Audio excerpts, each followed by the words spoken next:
Hello అండి. మళ్ళీ వచ్చేసింది మీ చందమామ ఇంకొక చందమామ కథతో. ఈరోజు మనం చందమామ కథల్లో ఉండే బేతాళ కథ చెప్పుకుందాం. ఈరోజు నేను మీకు చెప్పే ఆ బేతాళ కథ పేరు ఏంటంటే మృత్యుగండం.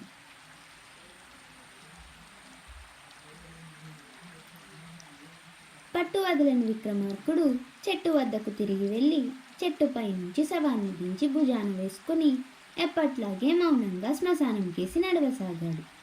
అప్పుడు శవంలోని బేతాళుడు, రాజా, కొందరికి అననుకూల పరిస్థితుల్లో తమ శక్తి సామర్థ్యాలు మేలు చేయకపోగా ప్రతిబంధకాలు అవుతాయి. నీవు అలాంటి కారణాల వల్లనే ఈ అర్ధరాత్రి వేళ ఇంత శ్రమ పడుతున్నావని నా నమ్మకం. పరులకు ఉపకారం చేయబోయి నీలాగే చిక్కుల పాలైన రామశాస్త్రి అనే జ్యోతిష్కుడి కథ చెబుతాను, శ్రమ తెలియకుండా విను అంటూ ఇలా చెప్పసాగాడు. పుష్కర నగరంలో రామశాస్త్రి అనే గొప్ప జ్యోతిశాస్త్ర పండితుడు ఉండేవాడు. ఆయన చెప్పిన మాట అక్షరాలా జరిగిపోతుందని అంతా చెప్పుకునేవారు. ఆయన ఖ్యాతి క్రమంగా రాజు దాకా పోయింది. రాజు రామశాస్త్రికి కబురు పెట్టాడు. మహారాజు వినయసేనుడికి 60 ఏళ్లు నిండాయి. అయినప్పటికీ ఆయన దృఢంగా ఆరోగ్యంగానే ఉన్నాడు. ఆయనకు లేక కలిగినవాడు సూర్యసేనుడు. ఇప్పుడు అతడి వయసు 20 సంవత్సరాలు. కొడుక్కు పట్టాభిషేకం చేసి తాను విశ్రాంతి తీసుకోవాలని రాజు ఆలోచన. కానీ రాజుకు 100 ఏళ్ల ఆయుర్దాయం ఉన్నదని, రాజ్యభారం స్వీకరించడానికి సూర్యసేనుడికి ఇంకా వయసు చాలదని ఆస్థాన జ్యోతిష్కులు అభిప్రాయపడుతున్నారు. అయితే వినయసేనుడికి ఇటీవలనే ఒక కొత్త విశేషం తెలిసింది. యువరాజు సూర్యసేనుడికి విలాస జీవితం పైన మోజుగా ఉంటున్నది. అతడికి ఇప్పట్లో రాజ్యభారం వహించాలని లేదు. అందువల్ల అతడు ఆస్థాన జ్యోతిష్కులపై ఒత్తిడి తీసుకువచ్చి తనకు కావలసిన విధంగా తండ్రికి చెప్పించాడు. ఈ పరిస్థితుల్లో జ్యోతిష్కులను నమ్మాలో నమ్మకూడదో రాజుకు తెలియడం లేదు. ఈ సమయంలో ఆయనకు రామశాస్త్రిని గురించి తెలిసింది. వినయసేనుడు తన పరిస్థితిని రామశాస్త్రికి చెప్పి, పండితవర్య, ఎటువంటి ప్రలోభాలకు గురి కాకుండా మీరు మా ఇద్దరికీ జాతకాలను పరిశీలించి సత్యం చెప్పవలసి ఉంది అన్నాడు.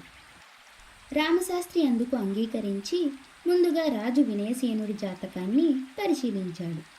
తర్వాత సూర్యసేనుడి జాతకాన్ని చూసి రాజుతో, మహాప్రభు, ఇది చాలా చిత్రంగా ఉన్నది. ఈరోజే తమ చిరంజీవికి వివాహం జరగనున్నది. అది ఒక కోయ యువతితో. ముహూర్త సమయం సరిగ్గా అర్ధరాత్రి అన్నాడు. వినయసేనుడు కంగారుపడి, చిరంజీవి నగరంలో విలాసాలు మరిగాడని నేనే ప్రోత్సహించి 4 రోజుల క్రితం అరణ్యానికి వేటకు పంపాను.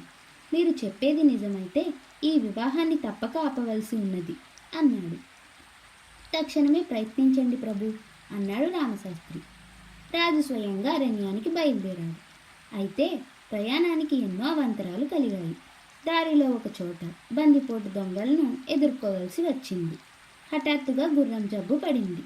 ఈ కారణాల వల్ల రాజు అర్ధరాత్రి సమయం దాటిన తర్వాతే యువరాజును కలుసుకోగలిగాడు. అప్పటికే ఒక కోయిపిల్లతో యువరాజుకు వివాహం జరిగిపోయింది. ఆ రాజవంశం వివాహ వ్యవస్థను ఎంతగానో గౌరవిస్తుంది. వివాహం జరిగిపోయింది కాబట్టి వినయసేనుడికి ఆ కోయపిల్లను కోడలుగాను, భావి మహారాణిగాను అంగీకరించక తప్పలేదు. తన వివాహం గురించి ముందుగా తండ్రికి ఎలా తెలిసిందని సూర్యసేనుడు ఆశ్చర్యపడ్డాడు. సేవకులు అతడికి రామశాస్త్రి గురించి చెప్పారు. అతడు రాజధాని చేరుకుని రామశాస్త్రిని కలుసుకొని, మీ ప్రతిభ గురించి విన్నాను. నా మీద ఇప్పట్లో రాజ్యభారం పడకుండా చూడవలసిన బాధ్యత మీది. ఇందుకు ప్రతిఫలంగా మీకు పుష్కలంగా ధనమిచ్చుకోగలను అన్నాడు. రామశాస్త్రి ఏమీ చెప్పకుండా మౌనంగా ఊరుకున్నాడు. రాజు రామశాస్త్రిని పిలిపించి ఎంతో దిగులుగా, నా కొడుకు మా వంశాచారాన్ని మంట కలిపాడు. ముందు మా రాజ్యవంశపు చరిత్ర ఎంత హాస్యాస్పందంగా ఉంటుందో అని భయంగా ఉంది అన్నాడు. దిగులు పడకండి మహాప్రభు, మీ కోడలు అచిరకాలంలోనే రాజమర్యాదలన్నీ వంట పట్టించుకోగలదు. ఆమె కారణంగానే మీ చిరంజీవి మీ వంశానికి గొప్ప కీర్తి తీసుకురాగలడు. మీరు వెంటనే అతన్ని పట్టాభిషిక్తుణ్ణి చేసి కొంతకాలం పాటు పరిపాలన విషయాల్లో శిక్షణ ఇవ్వండి అన్నాడు రామశాస్త్రి. కోడలైన కోయపిల్ల తమ ఆచార వ్యవహారాలను అలవర్చుకునే వరకు కొడుకు రాజ్యాభిషేకం చేయడం వినయసేనుడికి ఇష్టం లేదు. అదే ఆయన రామశాస్త్రికి చెప్పాడు. రామశాస్త్రి ఆ ఆలోచన సరికాదన్నాడు. ఇద్దరి మధ్య కొంతసేపు వాదం జరిగింది. ఆఖరుకు రాజు రామశాస్త్రి చెప్పిన ప్రకారమే చేయాలనుకున్నాడు. రామశాస్త్రి నిర్ణయించిన ముహూర్తాన సూర్యసేనుడికి పట్టాభిషేకం జరిగింది. అతడు రాజయ్యాడు. రాజు కాగానే సూర్యసేనుడు రామశాస్త్రిని పిలిపించి, వివాహం కాగానే నేను కొంతకాలం హాయిగా వినోదయాత్రలు చేస్తూ కాలం గడపాలనుకున్నాను. నీ కారణంగా నాకు ఆ అవకాశం లేకుండా పోయింది. ఇందుకు నీ సంజాయిషి ఏమిటి అని అడిగాడు. మీ తండ్రికి 1 సంవత్సరంలో ఆయువు తీరనున్నది. సింహాసనం మీద ఉండగా కొంతకాలమైనా మీకు ఆయన సలహా లభిస్తుందని అలా చేశాను అన్నాడు రామశాస్త్రి. అన్నీ మీరు చెప్పినట్లే జరగడానికి మీరేమైనా భగవంతుడా? మీ మూర్ఖత్వం కారణంగా నా జీవితం సంతోషానికి దూరమైంది. మీకు అదే గతి పట్టిస్తాను అంటూ సూర్యసేనుడు రామశాస్త్రికి కారాగార శిక్ష విధించాడు. ఈ విషయమై తండ్రి వినయసేనుడు ఎంత చెప్పినా అతడు వినలేదు. అప్పుడు వినయసేనుడు కారాగారానికి పోయి రామశాస్త్రిని కలుసుకొని, తలుచుకుంటే నేను ఇప్పుడే మిమ్మల్ని విడిపించగలను, కానీ చిరంజీవి నొచ్చుకుంటాడు, నన్నేం చేయమంటారు అని అడిగాడు. ప్రభు, ఈ సమయంలో నాకు కారాగార యోగం ఉన్నది. రాజాశ్రయం వల్ల ఆ బాధ తొలగిపోతుందనుకున్నాను. నా గురించి మీరు విచారించకండి. త్వరలోనే మీకు మృత్యుగండం ఉన్నది. ఆ విషయమై తగు జాగ్రత్తలో ఉండండి అని హెచ్చరించాడు రామశాస్త్రి. వినయసేనుడు కుమారుణ్ణి కలుసుకొని, నీ ధోరణి నాకేమీ నచ్చలేదు. రామశాస్త్రి మహాపండితుడు. ఆయన నీ వివాహకాలం గురించి చెబితేనే దాన్ని ఆపడానికి నేను బయలుదేరి అరణ్యానికి వచ్చాను. నీ భార్య కారణంగా మన వంశానికి గొప్ప పేరు వస్తుందని ఆయనే చెప్పాడు. అందువల్లనే కోడలంటే నాకు చాలా అభిమానం. ఇప్పుడు నాకు మృత్యగండం ఉన్నదని నిన్ను పట్టాభిషిక్తుణ్ణి చేయమన్నాడు. ఆయన జ్యోతిశాస్త్రాన్ని నమ్ముకున్నాడు తప్పితే చేసిన తప్పేమీ లేదు అన్నాడు. తండ్రి మాటలకు సూర్యసేనుడు, నేను జ్యోతిష్యాన్ని నమ్మను. ఆయన గొప్పతనం రుజువైతే తప్పక ఆయన్ని వదిలిపెడతాను. రుజువు కాని పక్షంలో ఆయన శాశ్వతంగా కారాగారంలో ఉంచుతాను అని తండ్రికి ప్రత్యేకమైన రక్షణ ఏర్పాట్లన్నీ చేశాడు. కొద్ది రోజుల తరువాత రామశాస్త్రి చెప్పిన మృత్యుగండపు రోజు రానే వచ్చింది. ఆ రోజు వినయసేనుడు గది నుంచి కదలకుండా ఏర్పాట్లు జరిగాయి. సూర్యసేనుడే ఆయన పక్కన కూర్చున్నాడు. రాజు చుట్టూ ఘనవైద్యులు అద్భుత మూలికలతో ఆసీనులయ్యారు. మృత్యువు ఏ రూపంలో వస్తుందో అని తండ్రి కొడుకులిద్దరూ 1000 కళ్ళతో కనిపెట్టి చూస్తున్నారు. అది వాళ్ళిద్దరికీ రామశాస్త్రికి మాత్రమే తెలిసిన రహస్యం.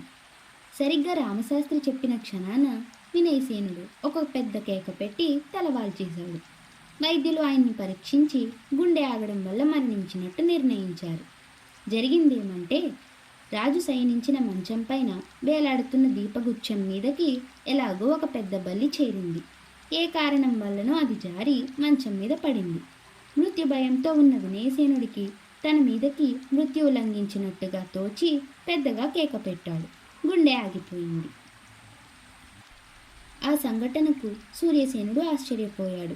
అతడు రామశాస్త్రి వద్దకు వెళ్ళి, నేను తమ ప్రతిభను అర్థం చేసుకోలేకపోయాను, నన్ను క్షమించండి.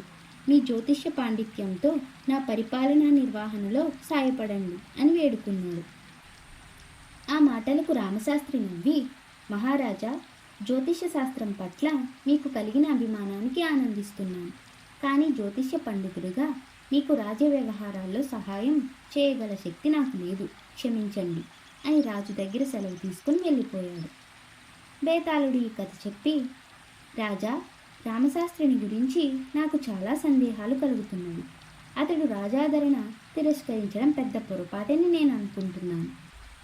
మొదట్లో జ్యోతిష్యాన్ని ఏమాత్రం నమ్మని రాజు సూర్యసేనుడు ఇప్పుడు దాని పట్ల ఎంతో గౌరవాన్ని కనబరిచాడు. ఒకప్పుడు తాను కారాగారంలో పెట్టించిన వ్యక్తినే తనకు పరిపాలనా వ్యవహారాల్లో సాయపడమని కోరాడు. అలాంటప్పుడు జ్యోతిష్య పండితుడుగా తాను రాజుకు సహాయపడలేనని రామశాస్త్రి అనడం అబద్ధం కాదా? ఈ సందేహానికి సమాధానం తెలిసి కూడా చెప్పకపోయావో నీ తల పగులుతుంది అన్నాడు. దానికి విక్రమార్కుడు, రామశాస్త్రి తను అభ్యసించిన జ్యోతిష శాస్త్రంలో సాటిలేని మహాపండితుడే కాక గొప్ప నిజాయితీపరుడు కూడా. రాజుకు తన పాండిత్యం ద్వారా సహాయపడలేనని అతను అనడం అబద్ధం కాదు. ఎందుకంటే కోయి పిల్లతో యువరాజుకు వివాహం జరిగిపోతుందని ముందుగా చెప్పినా ముసలిరాజు దాన్ని ఆపలేకపోయాడు. మృత్యుగండాన్ని గురించి కూడా ఇంతే జరిగింది. ముందే తెలిసి రామశాస్త్రి కారాగార వాసం తప్పించుకోలేకపోయాడు.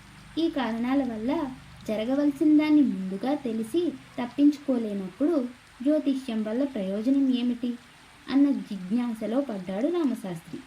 అందుకే అతడు రాజాదరణను తిరస్కరించాడు అన్నాడు.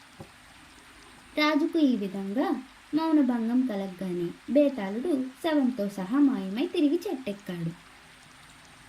అలా కథ కంచికి మనం ఇంటికి.